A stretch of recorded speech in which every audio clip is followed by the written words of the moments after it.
F. Scott Fitzgerald once said, "Your world can be as big or as small as you make it." And I think that oftentimes the component in our lives that makes our world seem small or big is fear. Think about it. Fear is a game changer and usually the biggest factor in why we make the decisions we do, whether we realize it or not. However, here's an idea that stops me in my tracks. What if our deepest fears are shining guideposts, lighting the way to what we truly want in life? Instead of pushing them aside, what happens if we begin listening to our fears and allow them to lead us bravely into the unknown? My Sounds Good guest today, Meera Lee Patel, has taken the big, scary concept of fear and crafted a personal yet universal love letter to it. Meera is an illustrator and she's an artist, and she's raised on the shore of New Jersey, and she recently released her latest book, My Friend Fear: Finding Magic in the Unknown.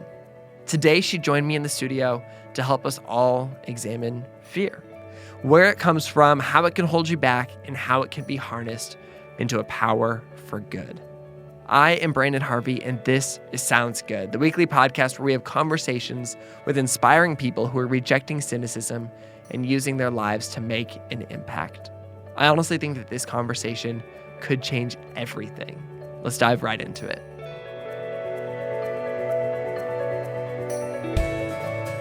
Meera, you moved to Nashville just a few months ago now. How has Nashville time been?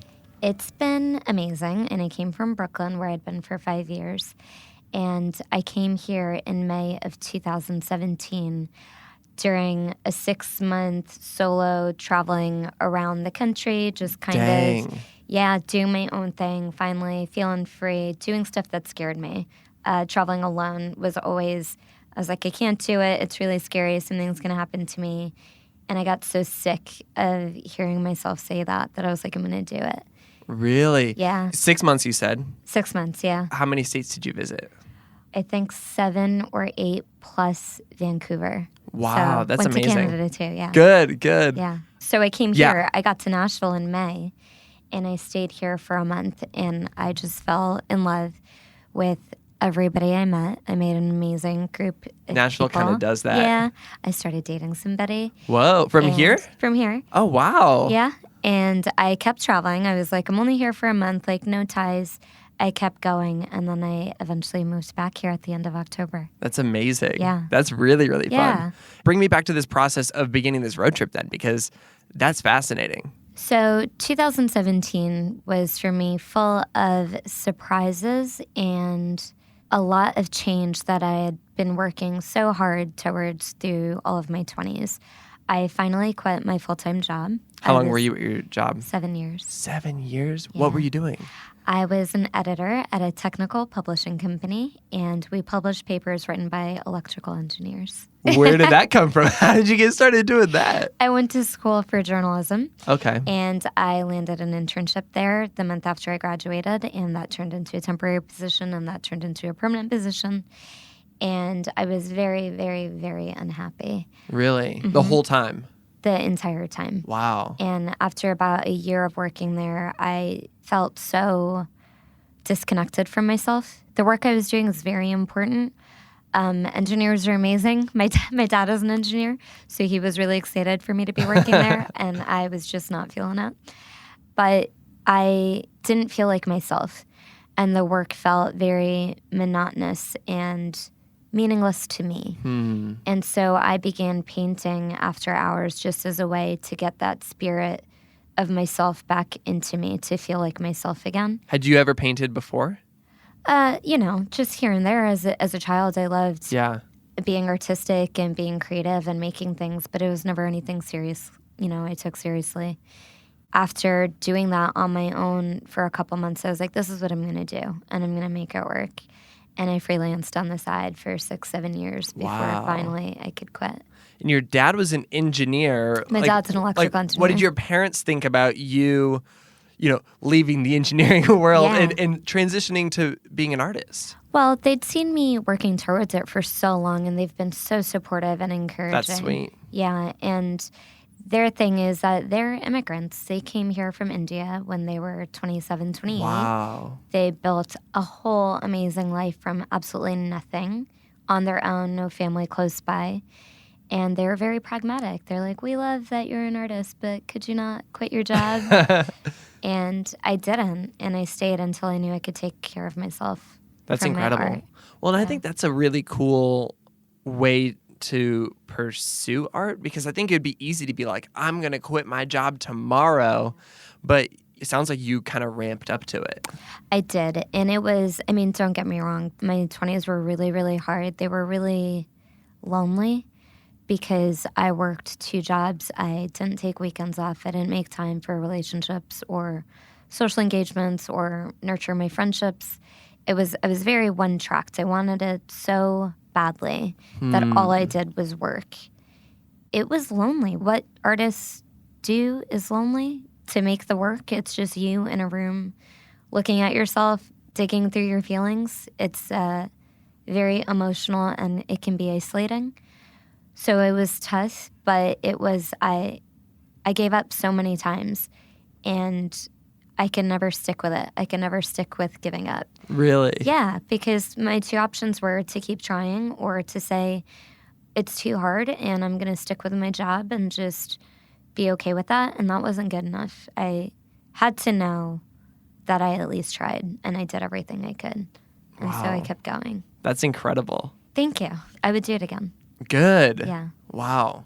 You have a new book, My Friend Fear. Yes. I am holding it right now. Look at this. Look at how many dog-eared pages there are. It's almost to a point where, like, it's not helpful that I dog-eared them because they're almost all dog-eared. The whole book is a dog ear. The whole book is a dog ear. It doesn't help me find any of the pages that inspire me because all of the pages inspire me. That's amazing. But this is incredible. This is beautiful. What I love most is the words and the ideas, because as I was reading them, it brought to mind fears that I had forgotten about, fears that I hadn't thought about, but it also created comfort around those fears. Yeah. And I love that so much. But the other thing that I love is just how beautiful it is. The whole thing is art. It's watercolors. So I posted about this on Instagram the other day, on my Instagram story. And I had 2 dozen people reach out and say, that is the most beautiful book cover I've ever seen. And I said, just wait till you see the inside. It's incredible. That's amazing. Congratulations on this book. You're welcome. Thank you, though. Oh, my goodness. Thank you. How are you feeling? How's the book launch process been? It's been good. It's been very intimate, and everyone said, "Oh, you did the hard work of writing the book and illustrating it, and now it's out in the world. How do you feel?" And ironically, I feel really scared. I feel really scared that people are this book is all of me. It's all of me up until now and all the fears that have governed my life for so long. And so it's very intimate. It's very vulnerable. And it makes me nervous knowing that people are out there reading it. Maybe people that I'll never hear from or meet, and maybe people I've known my entire life that I've never talked about these fears with. Wow. So it's a lot of letting the entire world in at once. That's wild. What inspired you to write a book about fear? I mean, that's really intimate. I feel like I've had such a journey with fear, and I've gone from running away from it and hiding from it to finally looking at it and examining it and seeing, is this something that I'm supposed to push aside, or is it something that I'm supposed to pull closer? And I do think that I've had a transformative experience with fear throughout my life. Mostly in my 20s is when I began to even consider looking at it instead of running away from it. Tell me about that.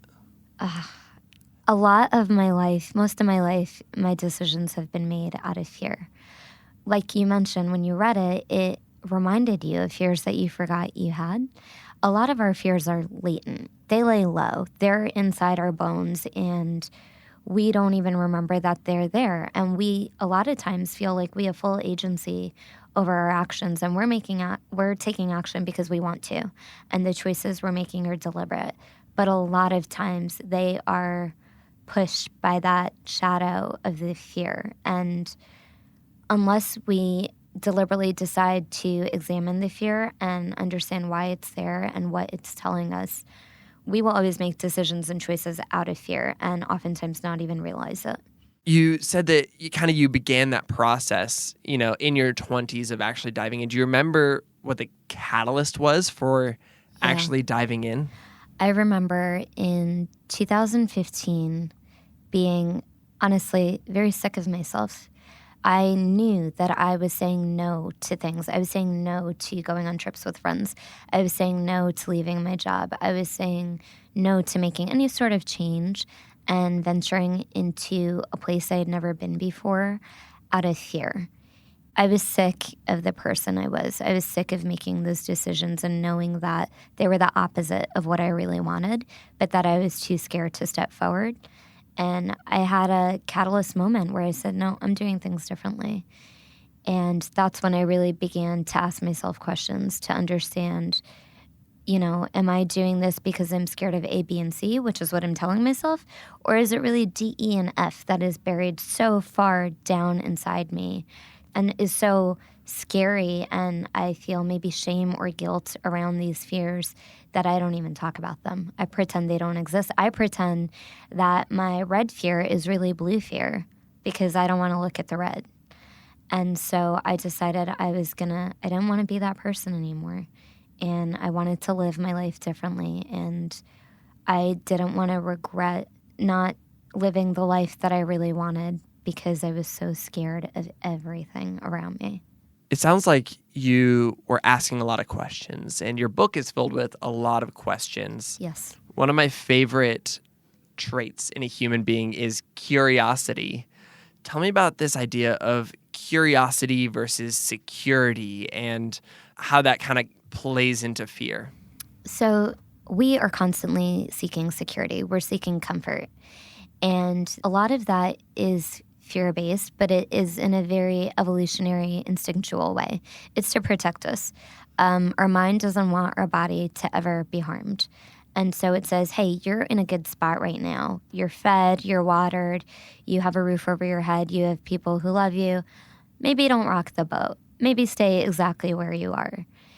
I talk a lot in the book about the unknown and how we often see an unknown place or experience. We're constantly like, these are all the things that can go wrong there, and that's why I'm not going to do it. But the unknown has equal chances of being dark and scary as it does being beautiful and magical and holding not only all of the things that you've always wanted and imagined, but all of the things that you've never even dared to imagine. There are things that you can't even comprehend that could be possible and that can come to you if you dare to go there. And so that's where curiosity comes in when you say, well, what else is out there? And should I give it a try? And can I turn it over? And can I look at it more closely? And I think curiosity can be a very beneficial tool for us as people to use to get more out of life and to live inside a larger world instead of only that safe, small one that we've carved out for ourselves. Oh, man. Yeah, I'm just thinking about that now. Just to dare, just to venture a little bit somewhere that feels a little bit uncomfortable. Discomfort is okay. It doesn't mean good or bad. It just means that it's different. And if you don't stretch yourself in those ways and you don't push your own boundaries, you'll never be able to expand. And that means your life doesn't get to expand and the world you're in doesn't get to expand. It will always be as small. You can make it, F. Scott Fitzgerald, one of my favorite quotes, he says, your world can be as big or as small as you decide to make it. And so knowing that that's up to you and you can make choices to expand your world, that's really, I think, empowering. Yeah. And we've had a few conversations on this podcast in the past about curiosity and travel and, trying new things. And it's fascinating how, and maybe this is the reason I'm so drawn to people who have the trait of curiosity, because their worlds are so big. It creates a bigger world. And that's something that I think that I strive for in many ways. Me too. It's a practice. Yeah. It's not easy. No. And it's not maybe something that you'll ever feel comfortable doing, but I do think like any other habit, it gets easier and easier. Yeah. And it's interesting because you can almost become comfortable with a certain kind of exploration, a certain kind of adventure or discomfort. I became really comfortable a few years ago with travel. Like it didn't even become a big deal for me. I would just be like, oh, I'm going to this place I've never been before. A little scared, but I'm just going to go do it. And I realized that in many ways, maybe the thing that I feared more was staying home and getting to know myself and diving inward. And so that was kind of this thing where I had almost flipped the switch. It was a distraction. Yeah. Whereas initially it was, I think, healthy for me to push those boundaries of fear. Yeah, because you identified a fear and you're like, I'm going to confront it and I'm going to do it anyway, which is amazing. And it's also, I think, amazing that you started to notice that it became an escape and what you were really escaping was yourself. Yeah. So what did you do? So I mean, a number of things. I started having more intimate conversations with people I loved about, myself and who I am and themselves and being able to dive into those conversations. I started going to counseling, which is amazing. Yeah. I started reading a little bit more, but I'm still very much in this process of figuring things out. It's I think it's continual because you are so. also constantly changing, as you should be. That's how you're growing and learning and becoming the person that you want to be.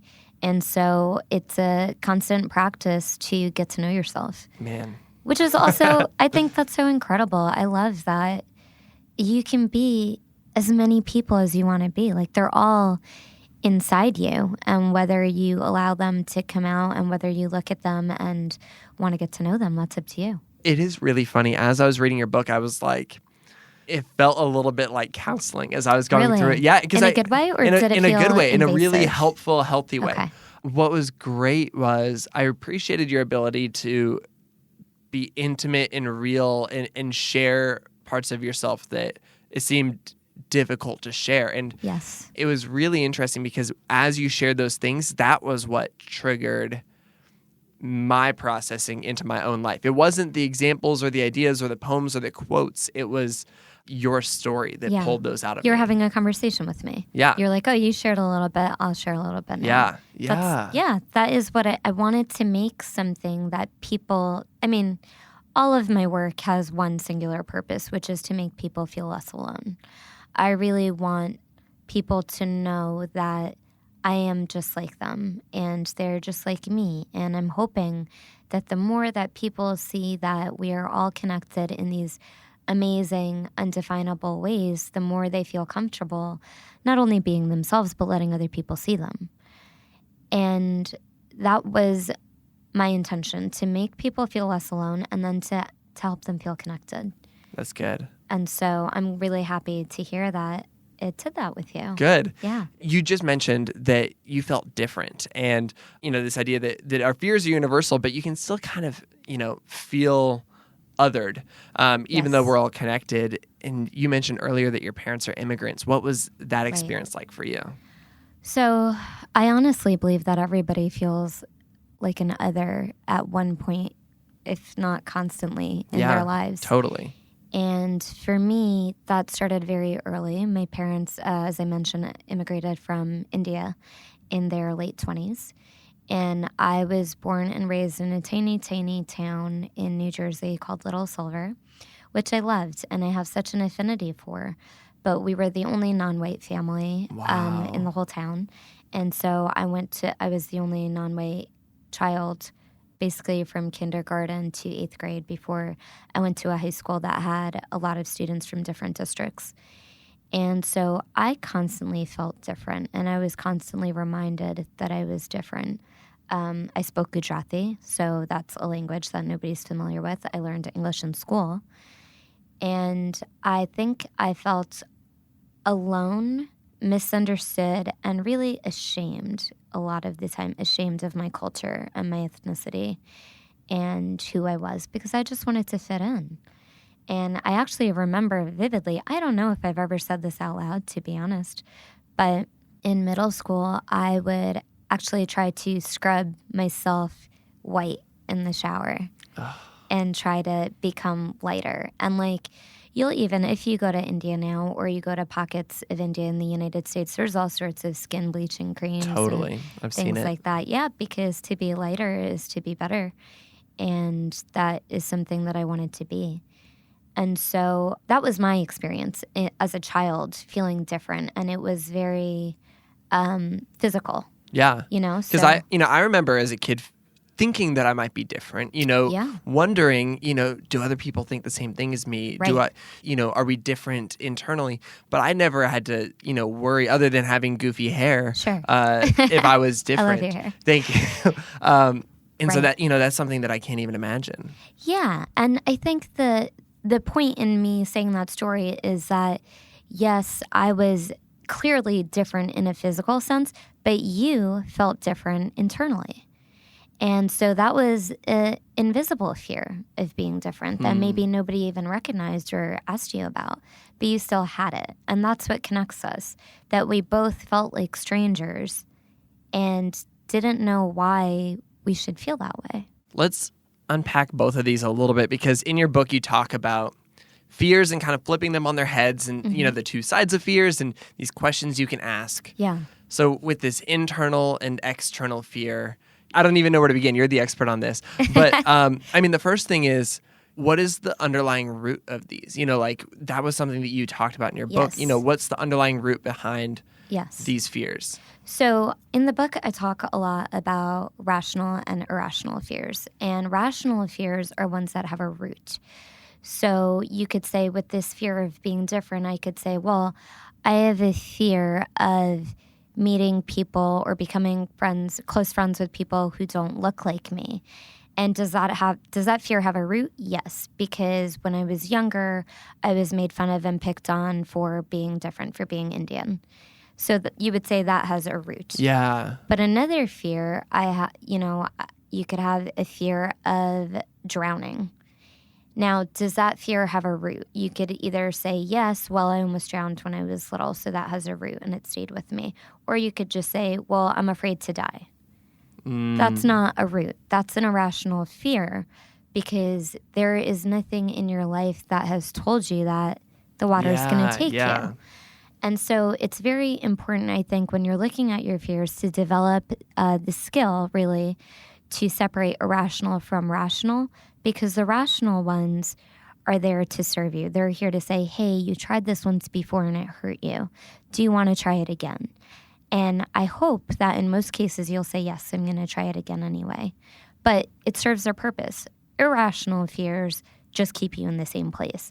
That irrational fear is saying, don't go in the water. Don't go to the beach. Don't go on a boat, because you have this huge fear of dying that, is a real fear, but it's keeping you from experiencing something beautiful just out of fear. And so when you develop that skill at being able to differentiate rational and irrational fears, and you can do this on a daily basis. Oh, I'm afraid to smile at that stranger I passed on the street. Is that rational or irrational? Yeah. And then you can make decisions that aren't out of irrational fear. That's really good. And your book is called My Friend Fear. Yes. Would you say that your friend fear is the rational fear and irrational fear isn't a friend, or are they both friends? I think they're both friends, and I think that they become friends when you learn to see them and understand them instead of running away from them.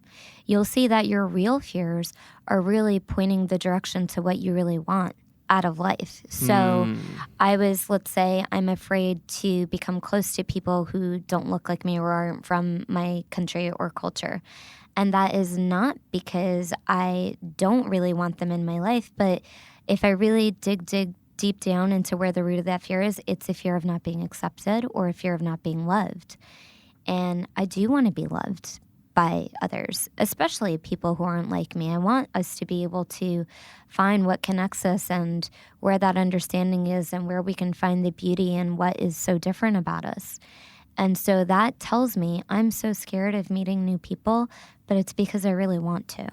It's because that's what I want, to forge new relationships. And so when I understand that, then I say, okay, I feel scared.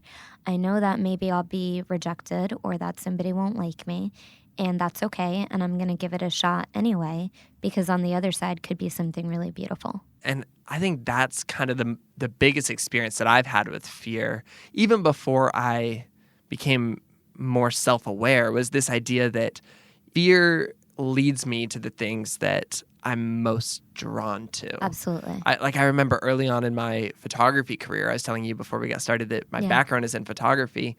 And I just remember being so scared of certain shoots and deciding, hey, I'm going to do these anyway. And those were just such fulfilling experiences after I did them. Yeah. But it took getting over that hurdle of fear. And it's also de-escalating the fear. The more it's like this big, abstract, confusing, overwhelming, just like dark fear, the more it keeps us in the same place. But when you start to unpack it and examine it, it de-escalates it. It takes the weight out of the fear. And so you realize, well, I'm afraid of this photo shoot. What if I don't do a good job? What if the client's unhappy? What if the lighting stinks or I can't get the shots that I want? And I talk about this in the book, but I find the best question to ask in those moments is, so what? So the lighting was awful and you didn't get the good shots and maybe the client's a little bit cranky. So what? Can't you reschedule it? Can't you try again? Don't you have another chance to do better? And the answer is usually yes, you do. And usually the worst thing you're imagining is not that bad and is not something you can't turn around. Yeah, it is really motivating. I guess the other side of that is if I'm really scared that the lighting's going to fail, I might work harder to ensure that it doesn't. Yeah. And then even if it does, you're right, I probably do have another chance. But it's interesting that even just that upfront fear, it's just trying to help me in many ways. Yeah, and it's reminding you, these are the things that could go wrong. How can we take care of these? How can we put measures into place so that we aren't confronted with these issues that are overwhelming us? One of the fears that you talked about in your book was this fear of going to the beach. Tell me a little bit about that, if you don't mind. Sure. So this was a fear that I grappled with, whether I should put it in the book or not, because it is probably the one that I've had for the longest, my entire life. And it's the one that I always ran away from. And it's the one that I allowed to bring so much shame into my life. And so it's a body insecurity. And the reason I decided to include it in the book is because I think that everybody has body issues. Everyone has physical insecurities that they carry around with them and they allow them to expand and hurt them way more than they should. And so I thought about it a lot. I talked to a few close friends and they were like, you know what, this is a universal fear. We think it's really important you include it. We know you feel really vulnerable and, scared of people knowing this about you, but you should do it. It's important. And so I wrote about my own body fears. And I think it's really important for me to acknowledge them because most people see me as just this small, petite girl. And I'm sure a lot of people are like, oh, you're so lucky, that's your size and things like that.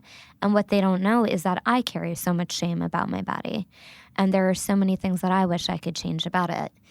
And so when I was born, I had corrective surgery on my left foot and leg to correct the positioning of it. Oh, wow. And I wouldn't have been able to walk otherwise. And so I had a surgery when I was born, tiny baby, and then again at 6 months.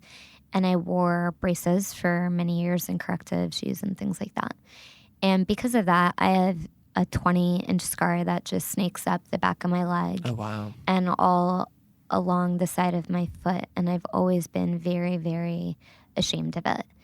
And so as soon as I became cognizant of the fact that I was different and that this was something that other people were going to pick on me for, I just started hiding. And I did not go to the beach probably from age 10 to 25. Wow. And I lived on the Jersey Shore. Oh, man.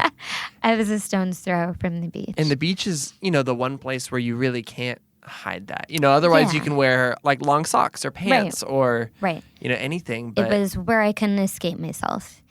And it was terrible because I kept myself from amazing experiences. Like we live on a beautiful earth that has ocean water and breezes and sand and seaweed. And I kept myself from elements of the earth, which destroys me now to think that I took so many years from myself being afraid and being ashamed. And what is important here, I think, is that I pinned all of my fears and shame onto other people. I said, well, the world isn't going to accept me, and my friends won't like me anymore, and other people are going to make fun of me. And I kept saying that the root of this fear was all externally based. Other people are responsible for this fear. If people were nicer, if people were better, then I wouldn't have to be so insecure about my body, and they would accept me and it would be fine. But because the world is so mean, I have to feel this way. And it wasn't until my mid-20s when, again, I was just sick of myself. I thought, what if I don't have another 25 years? Am I really just gonna not be in the ocean? I'm not gonna feel the water against my skin. I'm not gonna feel comfortable in a bathing suit. What happens when I have kids? They're gonna say, Mama, we wanna go to the beach. I'm gonna say no, like Mom can't get into a bathing suit. Her fear is crippling her. And I thought about how small this fear had made my life and how much bigger I wanted my world to be. And I also put it in perspective. So someone can make fun of me. So what? Is that the end of the world? No, it's not. Have I been made fun of before? Yes. Have I lost friends before? Yes. Have I felt really lonely and isolated before? Yes. And what happened? I changed it. I got out of it. And I can do that again.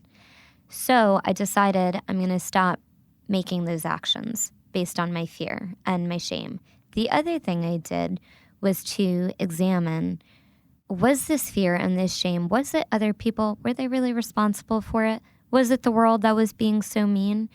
And as I started unpacking it and understanding why I felt such shame about my body and why I was afraid to let anybody see me, I discovered that it was because I didn't accept myself.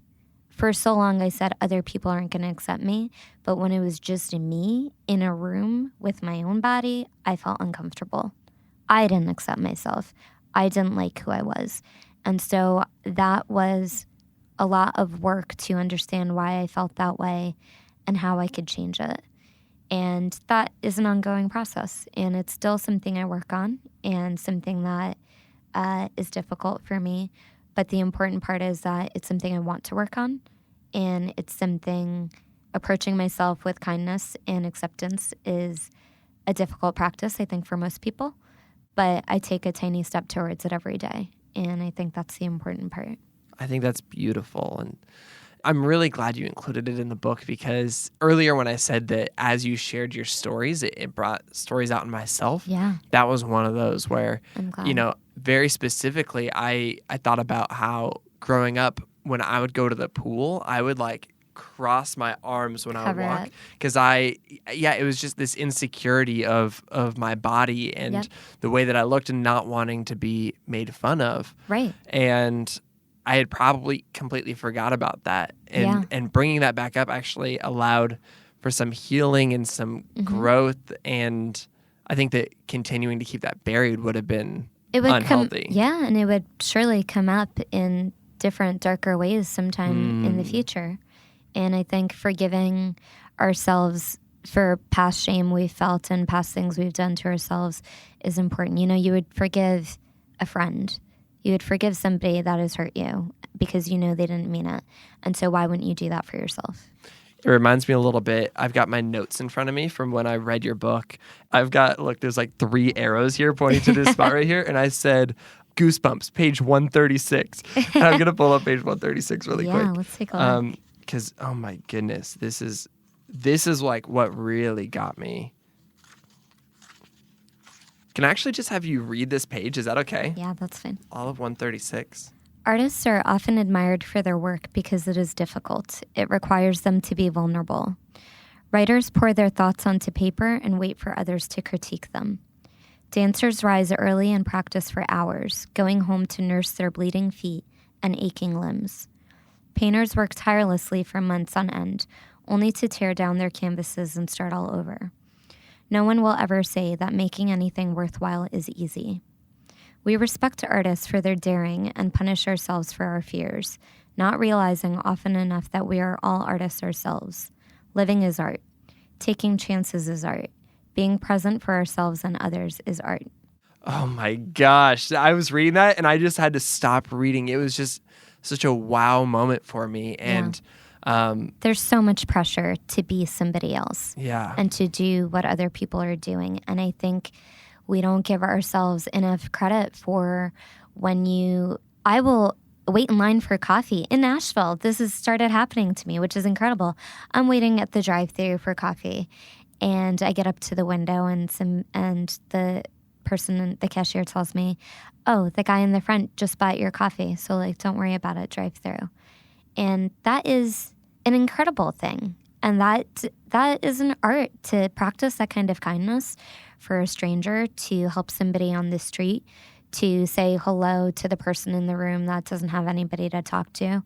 Those are all as incredible and worth being acknowledged as writing a book or making a painting or being in a play. Absolutely. And even the internal things that we can do as well, just being present with ourselves and diving in deeper. I think the growth that you were speaking about with your body and the growth that we've experienced over the course of trying to become more self-aware. Right. I think that's the process of overcoming obstacles, and that's the process of becoming an artist or an athlete or anything. That is evolution. I mean, what could be more artistic and amazing than seeing how far you've come and how much further you're still going to go, and knowing that every day you're making choices that are deliberate and that are coming from the heart instead of out of fear. There's nothing better. Everybody can do that. Everyone is that artist. Everyone can do it. Do you think everybody does, or do you think that some people live their lives without this process of growing? I think that some people do live without this process of growing. I will say that I don't always feel it's within their hands. A lot of people have life and death issues and circumstances that they deal with on a daily basis. But I do think that everybody has the ability to be a better version of themselves each day. And I think that this is really important. Something, a lot of our fears come from comparing ourselves with others and putting other people on a pedestal and beating ourselves up. And this invites so much insecurity and shame and guilt. And I think the best thing you can do is to stop comparing yourself to others, especially strangers on the internet, but compare yourself to yourself. Say, well, last year I did this, and this year I did this. I have come further. It's not where is, this stranger in their life. It's where was I, and where am I now, and where can I go, and what are the changes I can make to help me get there. And I think that is a useful comparison, to constantly remember that you can make changes and do things a little bit differently to get closer to where you want to go and closer to who you want to be. That is beautiful. I don't want to end this conversation, but I think that we're getting close to the time. And I do want to ask one more question, though. And, just to kind of bring it all together and leave people with something practical. Your book is called My Friend Fear, and it's about the process of befriending fear. Mm-hmm. For people who are at the beginning of their journey, and I think we all have a long way to go in our journey, and nobody's, going to finish this journey. No, it's ongoing. What's a practical, tangible piece of advice you would give them to get started building this relationship with fear and letting it be a guide and not a goalie? Right. So fear, there's a physical side of fear. There are, cold, clammy palms. There's heart racing. There is your mind either being stunned into silence or being filled with noise. And so my advice would be the next time you feel fear, notice it. Say, I feel really scared right now. And then begin the process of examining it by just asking yourself, why? Why do I feel afraid right now? And maybe write it down. If it's something, I find it overwhelming to think through things all the time, so I write them down. Why do I feel afraid? I feel really scared that I'm going to go to this job interview and not get it. And then ask yourself, okay, so what if that happens? And write down all the things that could go wrong. And then look at them and try to take a little perspective with it and understand, is it so bad? Is there something you can do to prevent it from happening? And also recognizing and giving yourself grace and saying, a little bit of this is out of my hands, and that's okay. And I'm going to do the best I can, and we'll see how it goes. So to answer your question more simply, the next time you feel fear, stop recognize that you're feeling fear and ask yourself, why am I afraid? And then go from there to unpack it and examine it.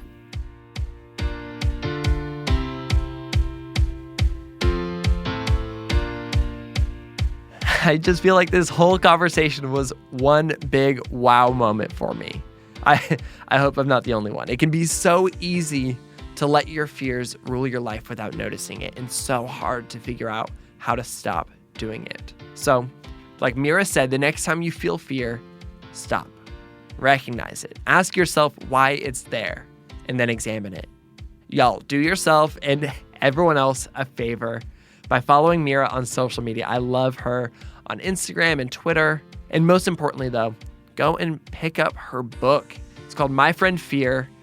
I feel like I learned so much about myself along the way. It's truly so brilliant. You can actually get a special edition with a journaling section in it at Barnes & Noble. And you guys, the book is brand new. Meera is incredible. So if you love it as much as I did, go on Amazon and leave a review. It helps more people find it.